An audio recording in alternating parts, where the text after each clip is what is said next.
یه جوری میای میری انگار که دیرته، عذاب دادن منم جزئی از تقدیرته.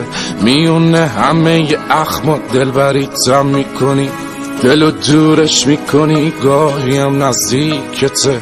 شب پر ستاره ای تو کوچمون پهن باشه، از پنجره نگام کنی وقتی دلم تنگ باشه. جای بد بودم با این دل دیوونه میدونی، مهربون باش فکر نمی کنم دلت سنگ باشه. چی میشه رد بشی از کوچمون، یه نگاهی کنی ابرو کمون، تقصیر دل چیه آرزوشین شده، کاشکی بیای بشی همسایمون. چی میشه رد بشی از کوچمون، یه نگاهی کنی ابرو کمون، تقصیر دل چیه آرزوشین شده، کاشکی بیای بشی همسایمون.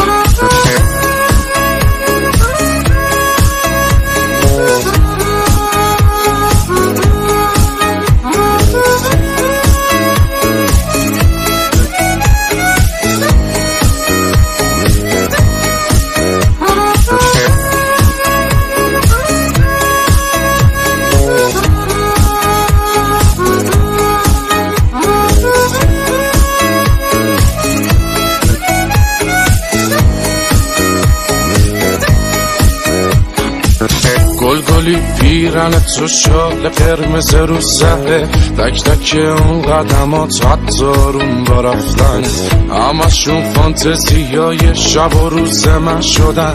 خودمو هر روز مجسم میکنم دور بر. چی میشه رد بشی از کوچمون، یه نگاهی کنی ابرو کمون، تقصیر دل چیه آرزوشین شده، کاشکی بیای بشی همسایمون.